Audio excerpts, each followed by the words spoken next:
Hello friends, welcome back to my channel. Telangana స్టూడెంట్స్కి breaking news. వర్షాల దృష్ట్యా విద్యాశాఖ కీలక నిర్ణయం తీసుకుంది.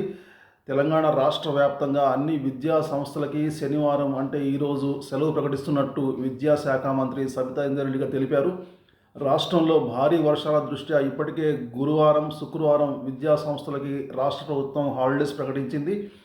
తాజాగా నేడు కూడా సెలవు ప్రకటిస్తూ విద్యాశాఖ నిర్ణయం తీసుకుంది. జిహెచ్ఎంసీ పరిధిలోని అన్ని ప్రభుత్వ పాఠశాలలు, కార్యాలయాలకు శుక్రవారం, శనివారం సెలవు అని ముందే ప్రకటించారు. అయితే మిగతా ఏరియాస్లో తెలంగాణ మొత్తం అన్ని డిస్టిక్లో కూడా స్కూల్స్, కాలేజెస్ అన్నీ క్లోజ్ చేయాలని చెప్పేసి రాత్రి ప్రభుత్వం ప్రకటన జారీ చేసింది. కాబట్టి ఈరోజు అందరికీ సెలవే ఉంటుంది. మొత్తానికి government, private, aided, unaided schools, colleges, universities అందరికీ ఇది వర్తిస్తుంది.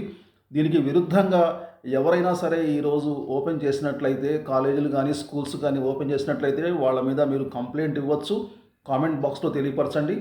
సో డిస్ట్రిక్ట్ ఎడ్యుకేషన్ ఆఫీసర్లకి, డిఈఓలకి, కాలేజీలో అయితే సంబంధిత ఆర్ఐఓలకు కూడా మీరు కంప్లైంట్ చేయవచ్చు. లిఖితపూర్వకంగా లేక ఫోన్ రూపంలో కూడా వాళ్ళకి ఓరల్గా కూడా మీరు కంప్లైంట్ చేయవచ్చు. Okay, thank you very much. మళ్ళీ కలుద్దాం న్యూ అప్డేట్స్తో. See very soon. Till then take care. Bye bye. Jai Hind.